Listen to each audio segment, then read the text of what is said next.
Televisa presenta.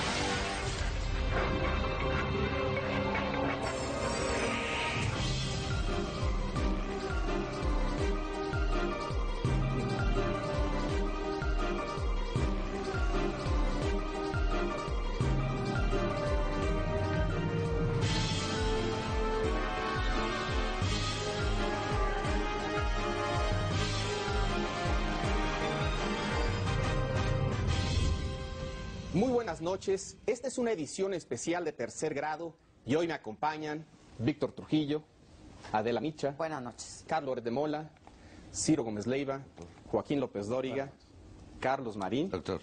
Y Denise Merker. Buenas noches. Y por supuesto, esta noche tenemos un invitado especial, muy especial. Está con nosotros el presidente de la República, Felipe Calderón Hinojosa, a quien agradezco su presencia en este foro. Muchas gracias, señor presidente. Gracias. Al contrario, muchas gracias a ustedes. Agradezco este encuentro especialmente porque sé que estamos a unas horas de entrar en una nueva veda por el inicio de las campañas electorales. Veda que limitará la posibilidad de entrevistar a funcionarios públicos, incluido el presidente de la República. Una vez iniciadas las campañas, esperamos tener en este mismo espacio a los candidatos a la presidencia de la República, quienes ya han sido debidamente invitados. Bueno, pues la idea del programa es tener una conversación abierta entre el presidente Calderón y los periodistas que día a día le dan la noticia.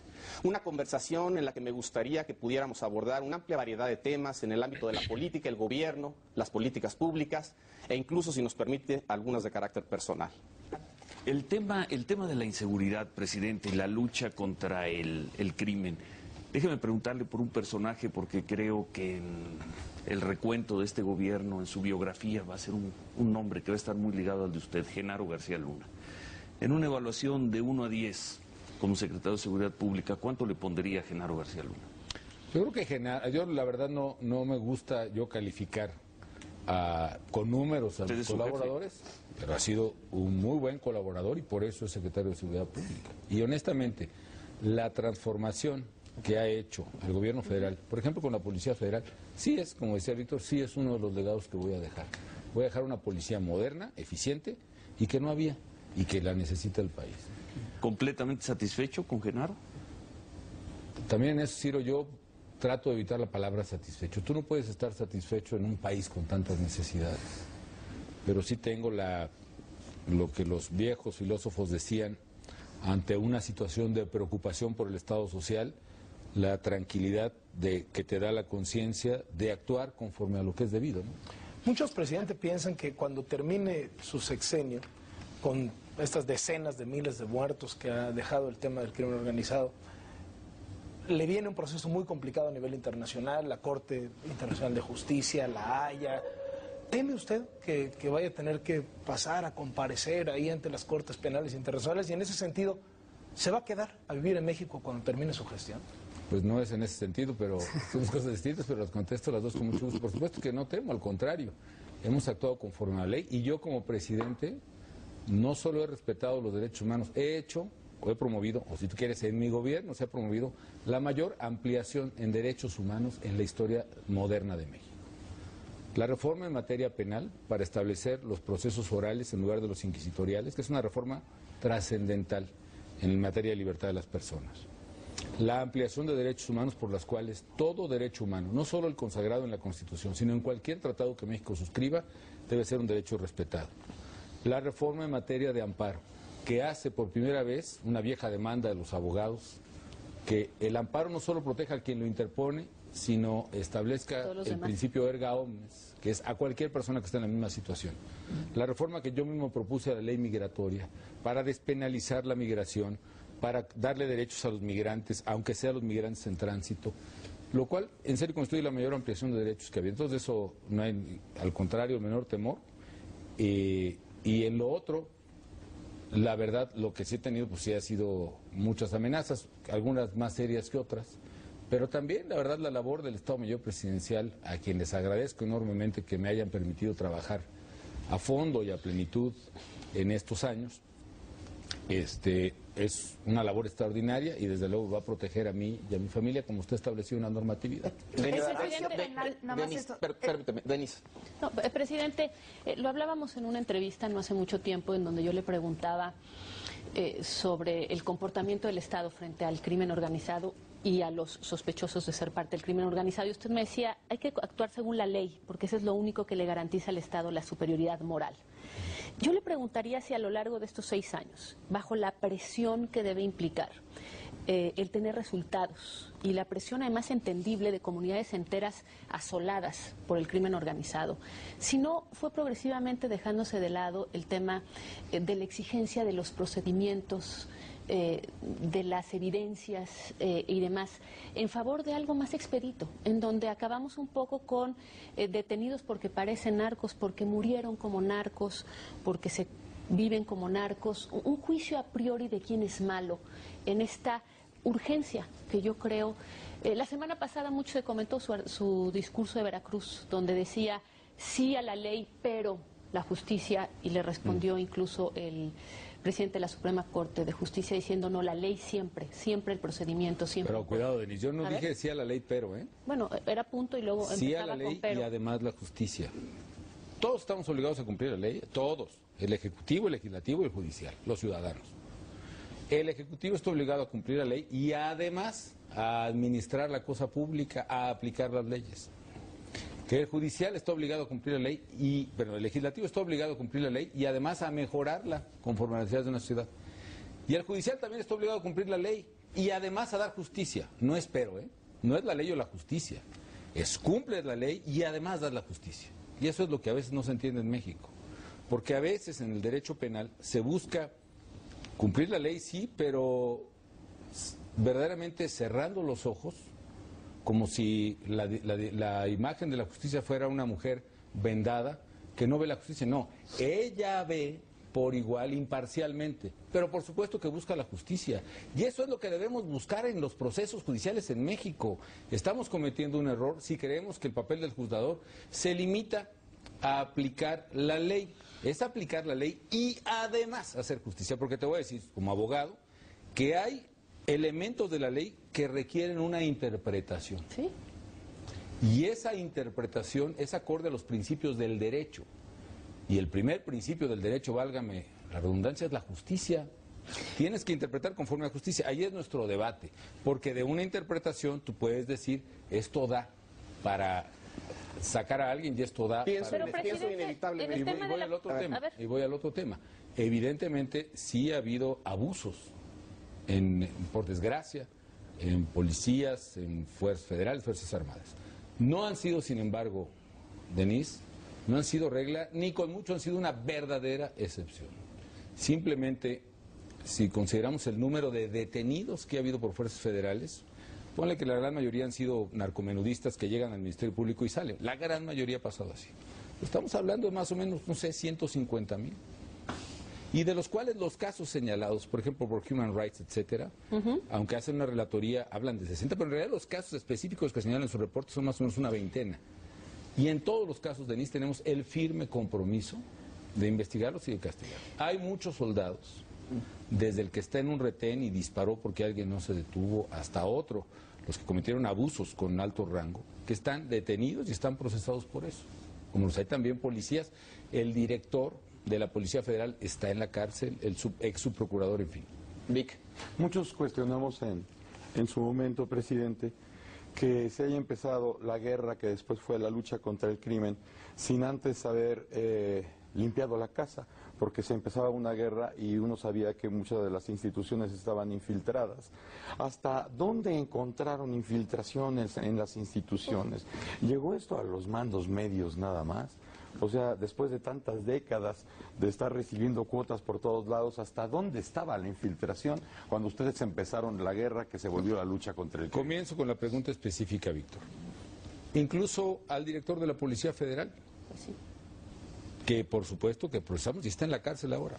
El subdirector de lucha contra el crimen organizado en la PGR está en la cárcel, hasta esos niveles.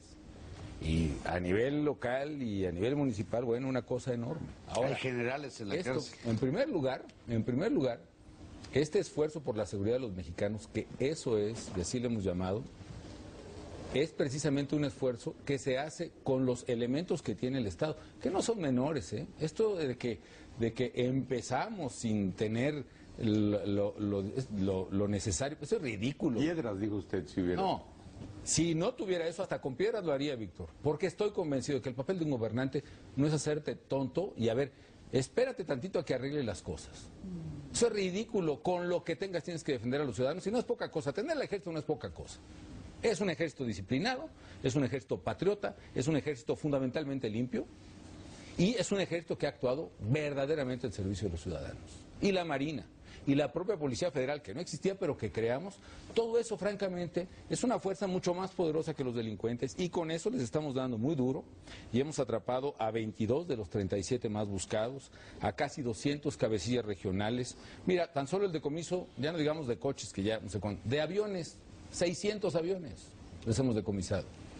Armas, probablemente 140,000 armas, 12,000 granadas, en fin, la verdad es que ha sido una lucha que contra ese falso argumento sí se hace con fuerza pública bastante preparada y bastante eficiente. Lo que eso no quita que es una lucha difícil y larga. Y segundo, aunque no fuera así, Víctor, yo creo que es una trampa y un gravísimo error que se cometió en México decir, no, pues me espero hasta que esté listo. No, esto no es así, mi hermano. Esto, tu deber como presidente y como gobernante es actuar con lo que tengas. Si no, no seas presidente. Joaquín. Porque yo lo dije hoy. Si yo no hubiera actuado en 2006, 2007, ahorita la presidenta o el presidente que venga, a lo mejor ni aunque quisiera, podía enfrentar este tema. Joaquín. Probablemente ya hubiera sido tal el dominio de los criminales en muchos estados de la República, en las propias instituciones federales, tal la confusión de la fuerza pública que dice, bueno, pues si el jefe no se mueve nada, pues yo qué, ¿para qué me muevo? ¿No? Porque aquí requiere liderazgo, aquí requieres que alguien tome decisiones y vamos adelante. Aquí requiere que alguien te respalde desde arriba y desde lo más arriba. Si no se hubiera empezado eso, ahorita yo creo que México hubiera estado francamente perdido. Desde luego que nadie puede cuestionar que hay que ir contra el crimen organizado y que hay que apoyar esa lucha. Vamos a acabar a lo mejor, lamentablemente, en 60,000 muertos al final del sexenio. 150,000 dijo ayer. Sí, bueno, eso dijo el secretario de la Defensa Eso fue un gazapo. de Estados Unidos. Bueno, pues lo corrigió Eso fue después la Defensa Nacional. Una tontería. Una tontería. Pero sigamos, Ok, sigamos con los 60,000. Fue una estupidez. Este número de muertes y daños colaterales es suficiente, se vale para dejar que pueda haber una viabilidad en la próxima administración. Aquí lo estás preguntando como si eso fuera culpa del gobierno, y eso no es culpa del gobierno. No lo estoy preguntando como Sí lo estás culpa del preguntando así, gobierno. porque ese se vale... Así sucedió. No, pero ese se vale es como si el gobierno estuviera justificando eso, no. Eso por supuesto que no se vale, y por supuesto que no lo hizo el gobierno. Esas muertes son de los criminales, Víctor. Esas muertes son de los capos y las zampas que se están matando terriblemente y que están acusando, que están abusando de los ciudadanos, que los están extorsionando, que los están secuestrando, que los están matando. Por supuesto hay otros que vienen del enfrentamiento que el gobierno hace contra ellos. Pero mira, es que es un poco el huevo y la gallina. La violencia no existe porque haya intervenido mi gobierno. Mi gobierno intervino porque había una violencia que era de además insostenible. Porque ¿Cuándo había un decide el golpe. presidente que ese iba a ser el centro de su gobierno no y es que que esa decida. batalla había que darla? Ahorita lo digo, Adela, pero la violencia es consecuencia, la intervención del gobierno es consecuencia de la violencia y no al revés. Y si no hubiera actuado el gobierno, los grupos hubieran seguido avanzando de manera exponencial como ya venían haciéndolo. Es más, hay un estudio muy importante que se está haciendo ahora, que es comparar. Es muy difícil imaginar el escenario inercial, ¿no? ¿Qué hubiera pasado si no se hace nada? Que esa es la pregunta subyacente, ¿no? Ay, no hubiera pasado nada si el gobierno se mueve. No, señor, aquí hubiera estado ya infestado. Nunca de hubo bases. 60,000 muertos, presidente. Nunca Nada más- hubo 60,000 muertos en Por un eso, corte de pero no 6 es algo, años. no es algo, Ciro, que eso los haya hecho y menos No, matado de el acuerdo, gobierno. pero es lo que deriva vivimos. de un fenómeno Le regalo un dato, presidente. de crecimiento de los criminales que genera esa violencia. ¿Qué quiere decir? Que es muy probable que incluso esa violencia se hubiera generado sin la intervención del gobierno. Y voy al tema que estaba tratando de relatar. Examinen ustedes, como se está haciendo ahora académicamente, el fenómeno de violencia en toda América Latina, sobre todo de los Andes hacia arriba. Venezuela, Colombia, Panamá, sobre todo Honduras, Guatemala, El Salvador, todo el Caribe. En todos los países de nuestra región ha habido un incremento dramático de la violencia y de los homicidios. Y podemos señalar dos categorías. Los países que hemos intervenido para frenarlo y actuar, que ha sido, por ejemplo, México, Colombia y otros, y los países donde no se ha intervenido, que había una política, digamos, acomodaticia. Estos países, en la ¿Cómo cuál? regresión que se está haciendo, por ejemplo, Venezuela no ha tenido una una política de este tipo y sin embargo la cantidad de violencia criminal en Venezuela es incluso bastante superior a la de México o la de Colombia. En Venezuela puede haber alrededor de 57 homicidios por cada 100.000, en México hay 18, con todo que es muy alto. Y hay 70 en Guatemala y 74 en Honduras y en El Salvador. En el propio Colombia hay 34 todavía homicidios por cada 100.000. En Brasil hay 23 homicidios por cada 100.000. En Puerto Rico, estado de Estados Unidos, hay más de 50 homicidios por cada 100.000. Entonces, no es un asunto que haya sido generado por la política del no gobierno. había ocurrido, presidente. No ha habido Pero es un poco como el cáncer, Ciro, ¿no? ¿Qué dice el paciente de cáncer? Oye, a mí nunca me había pasado. Pues te pasó, mi hermano. Tú traes un problema ahí que por no atendértelo a tiempo te está brotando y te está generando un malestar enorme. E incluso el propio tratamiento también te lo genera, porque a la hora que te extirpan el tumor, te dan radiaciones y te dan quimioterapia, pues se te cae el pelo y empiezan los problemas terribles y eso es lo que puede estar pasando también. Ahora, presidente... Pero no, este argumento de que no había pasado, no es el punto. Venía creciendo este problema en México y en toda la región por causas ajenas y distintas al gobierno. En el caso de México, la única causa que imputable al gobierno es la inacción que tuvo. Ahora, se toman decisiones y resultan así Perdón, las sobre cosas. lo de Adela, la primer operativo fue el de Michoacán. A días de que usted... ¿Por qué razón? Porque el propio Lázaro, lo he relatado varias veces, Lázaro Cárdenas, que además yo lo aprecio, es amigo mío y lo considero una gran persona, pues llevaba, según me relataba, pues más de un año pidiendo la intervención de la Fuerza Federal. Porque en México, en Michoacán concretamente, hay amplias regiones, y las hay todavía por desgracia, donde a los aguacateros se les pide cuota, donde se secuestran a las personas por parte de policías, donde las mafias le dicen a los alcaldes, tú vas a poner a fulano del secretario de Seguridad Pública y a fulano del de rentas, y a fulano del de alcoholes. Y eso no podía ser contestado por la propia fuerza local. Lázaro me decía, yo no tengo esa fuerza, es más, yo creo que están supermetidos aquí en la policía. Entonces le pidió al expresidente Fox ese apoyo. Por alguna razón, quizá las electorales ese apoyo no se dio. Y un día que estaba yo platicando con el propio Lázaro, tuvo un motín en el penal de Morelia. Los propios presos tomaron como rehenes a los abogados, a los pasantes que eran los defensores de oficio. Finalmente los mataron. Y ahí Lázaro me dijo, por favor, ayúdame con este tema porque es ya insostenible. Y ahí fue donde decidí. Ahora, 6 años después, Michoacán está un poco igual. Que acabe, Víctor, pero estaban por razones distintas. También Tijuana estaba así. Yo me reuní con empresarios en Tijuana que me pidieron, primero, platicar en secreto. No quería que supiera nadie, la situación que estaban viviendo. El alcalde menos. Y que los estaban secuestrando y extorsionando y que por favor hiciera algo, que habían pedido ayuda y no les había llegado la ayuda. Y también metí un operativo meses después a Tijuana. Y los resultados son diametralmente distintos, Denise. ¿Por? ¿Cuál es Pues a mí me parece que la diferencia está en la colaboración de los estatales. De los ¿Qué gobiernos. piensa Leonel Godoy? Pues que la diferencia está en la colaboración de los estatales, es decir, donde hay colaboración del gobierno estatal y del gobierno municipal, se limpia y se arregla el problema. Donde no, por más soldados y por más policías que mandes, los mafiosos los ven, los propios policías les dan el pitazo. Ahí vienen dos camiones del ejército, se esconden, termina el operativo y salen. Por eso, mientras no haya el compromiso local, ese asunto no se arregla. A veces, presidente, usted cuando habla del tema del narcotráfico y se refiere a Estados Unidos, siento cierta frustración en lo que usted dice, como que la cooperación de allá formalmente fuera buena, pero en realidad el problema está fundamentalmente allá y no están haciendo lo suficiente. ¿Lo leo correctamente? Correctamente, y eso es cierto, porque más allá de esta expansión de criminalidad, aquí el fenómeno que ha pasado es la expansión territorial. Los criminales buscan mercados. Cosa que no buscaban antes, ¿no? Antes buscaban rutas. Pero cuando México tiene más capacidad económica, empiezan también a buscar mercados. Y buscan pues las plazas de más dinero, de más gasto. ¿Qué te gusta Monterrey? ¿Te gusta Acapulco? ¿Te gusta Cuernavaca? ¿Te gusta Juárez? ¿Te gusta Tijuana? Y donde se mezcla con el viejo negocio, pues el tema se hace explosivo. Es decir, el viejo negocio narcotráfico, narcomenudeo se cruzan, y eso es Juárez, y eso es Matamoros, y eso es Tijuana, en fin. Ahora, voy al tema.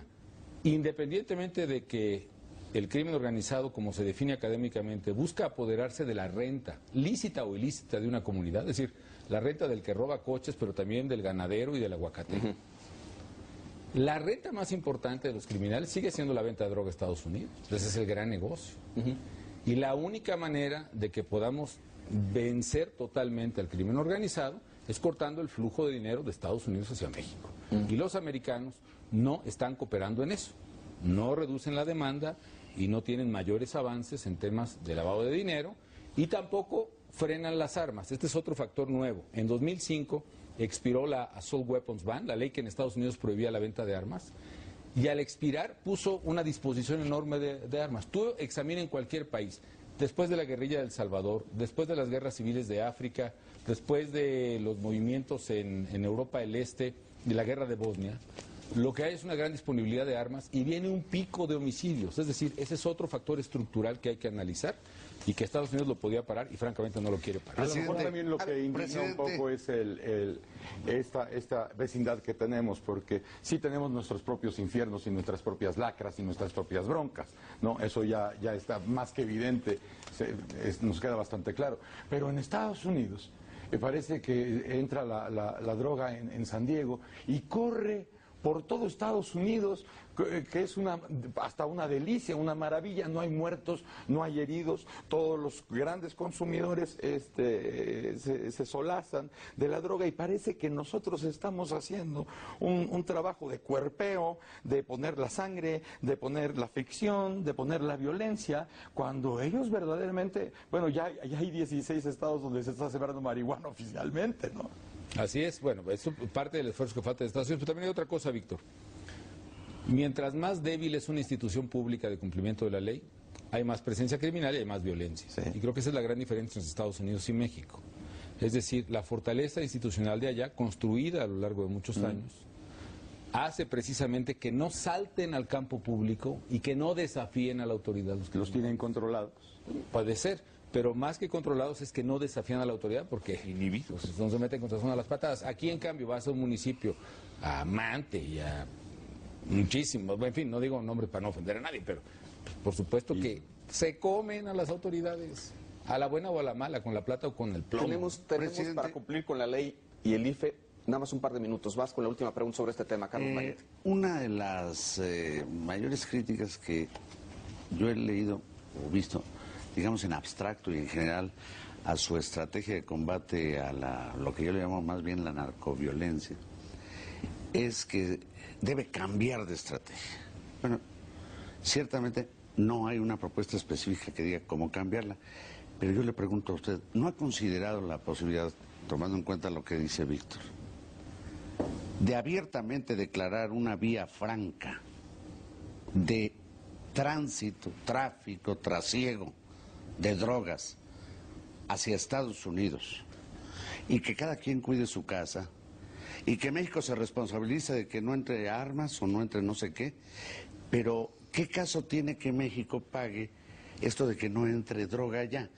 Y que quede claro acá de prohibir y combatir la promoción de las adicciones, la venta de drogas en México, en las escuelas. ¿Por qué no vía franca a todas las drogas, Carlos, del mundo por México? Que yo he examinado en conciencia todas las alternativas. ¿Y por qué todas las reviso constantemente.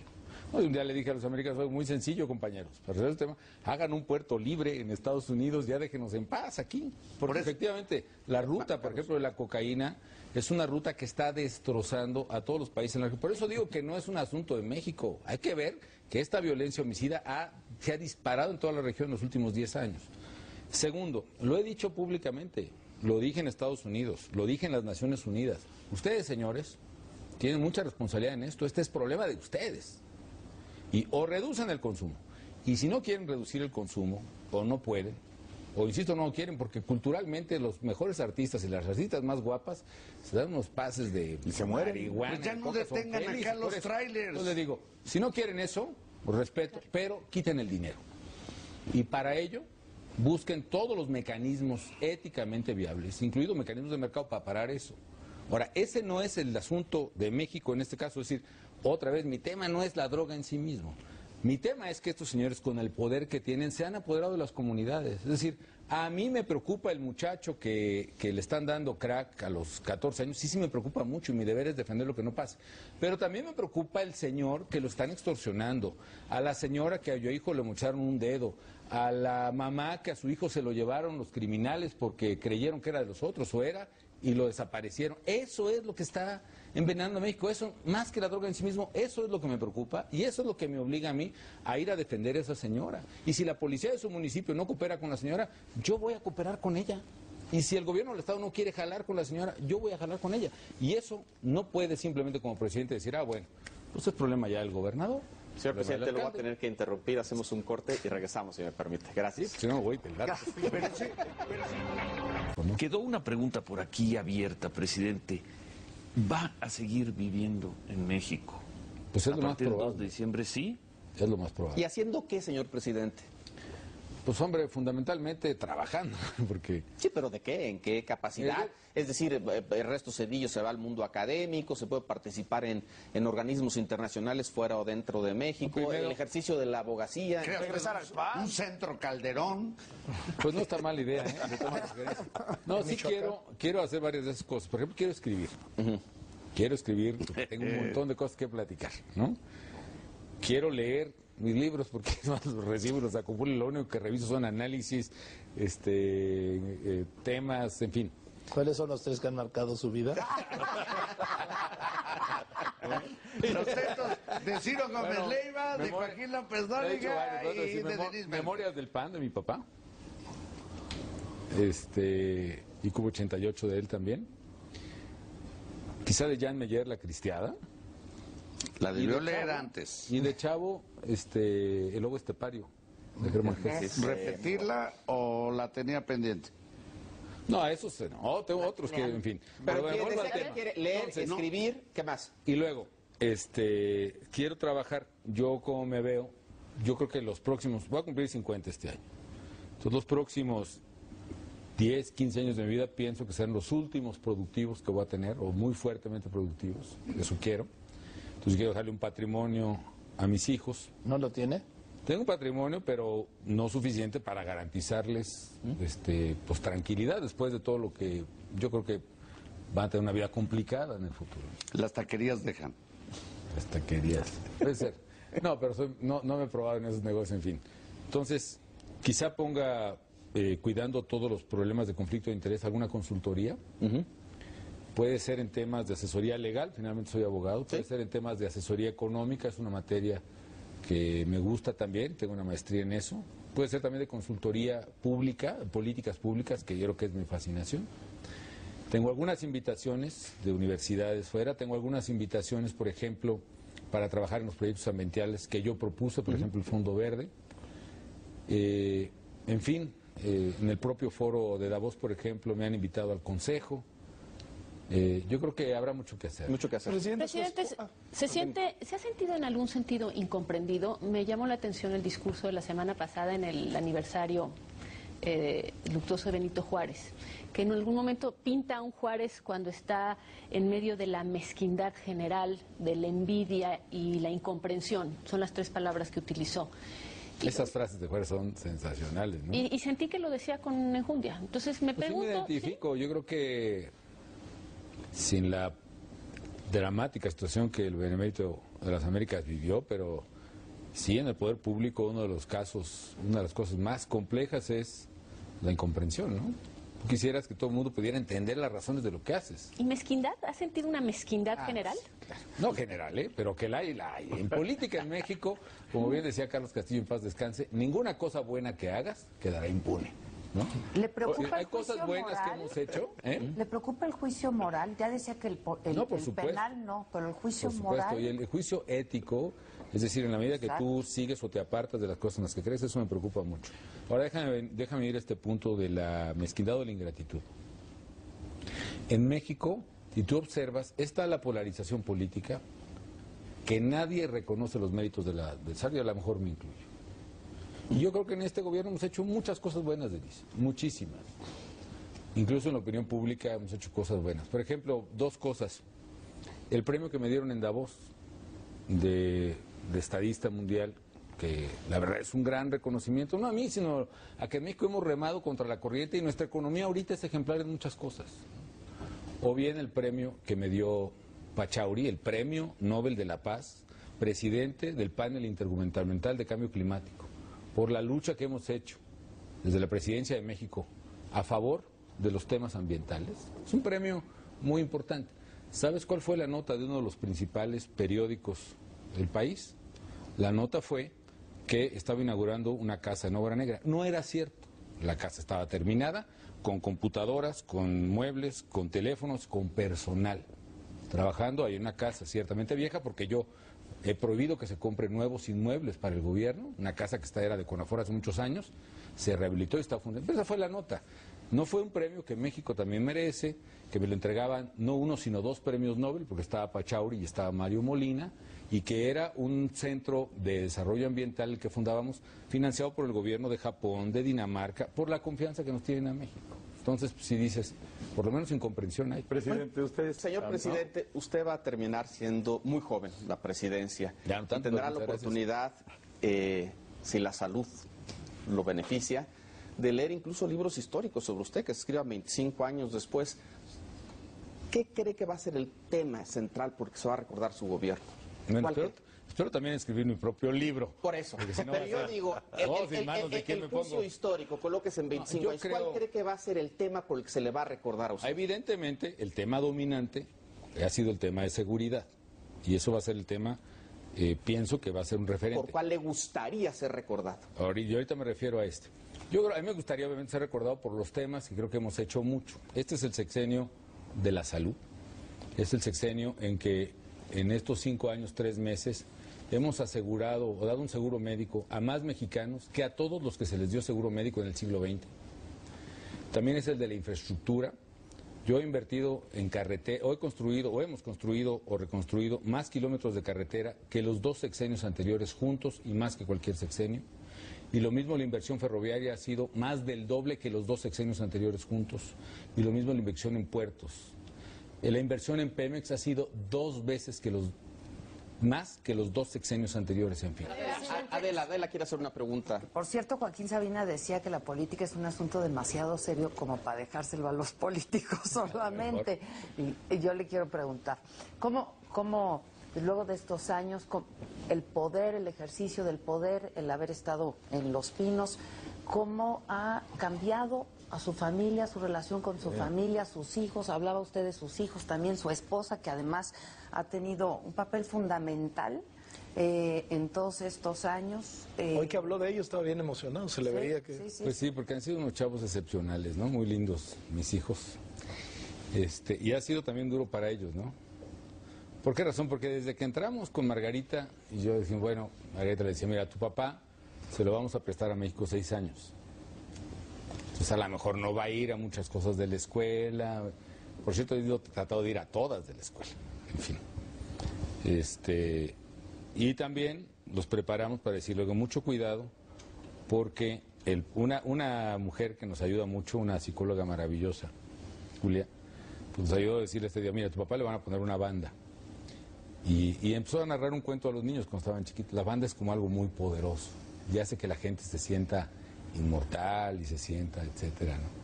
Y ustedes deben tener cuidado de que la banda no les haga daño, porque entonces los niños han sido súper cuidadosos de eso. Nunca farolean con los compañeros y cuando lo hacen saben que no los aprobamos, pedimos disculpa a quien haya sido.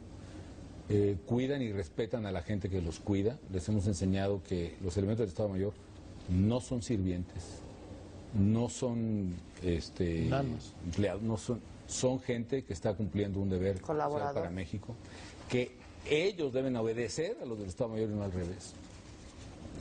Todos los niños, y también los niños, pues imagínate, yo por más que les quitaba pues, el periódico, ¿no? Y, pues ya te das cuenta que se enteran de todo, ¿no? Es más, recuerdo que el día 6 de julio, el día de la toma de posesión, yo estaba acabando de ponerme la corbata, les había puesto la tele, ya sabes, en un canal de caricaturas y... No, ya cuando se di cuenta entra Luis Felipe, oye, le están pegando a los del PAN en la Cámara de Diputados, que tenía, no sé, como 8 años. Papá, te habla la pinche sota. Y vamos. Sí. No, la verdad es que, y te das cuenta, oyen todo. Y entonces todo lo que se diga a mí, pues me imagino que les pesa durísimo, ¿no? Entonces ha sido la parte difícil. A mí lo que va a decir, sí, eso sí me sigue pues doliendo, no lo sigo aceptando. Y yo creo que esa es la parte que realmente no acepto de que se digan cosas de mí, ¿no? ¿Y Margarita qué quiere hacer una vez que termine? Ay, Margarita... Vivir.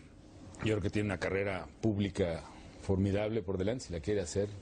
O si no, también profesional. Margarita es una excelente abogada. ¿Se imaginan como los Clinton? Así, ¿Se imaginan como los Clinton, así que termina una presidenta y ahora vas tú? Yo honestamente, yo sí creo que Margarita debe seguir una carrera política. Señor presidente, hay quienes dicen, bueno, no lo voy a decir aquí. No para las mancuernillas, Superman. Gracias. Vamos, que al principio de su gobierno como que contuvieron a su esposa, quizá por el efecto Marta Sagún. Pero pues es incontenible, vamos, era un desperdicio no aprovechar el capital político que tiene su esposa. Finalmente decidieron dejarle un poco de espacio o se lo ganó. Las tres cosas. Sí es cierto que creímos que había que reivindicar la responsabilidad personal del presidente. Es decir, yo respeto, desde luego, este tema de pareja presidencial, pero la Constitución marca un poder y una responsabilidad personalísima. Unipersonal. Segundo, en fin, había muchas experiencias que Margarita conoce muy bien y ella decidió asumir eso. Y también yo creo que el equipo, pues a lo mejor nos pasamos ahí de... Y ella también siempre fue súper prudente, súper cuidadosa y siempre lo ha sido, ¿no?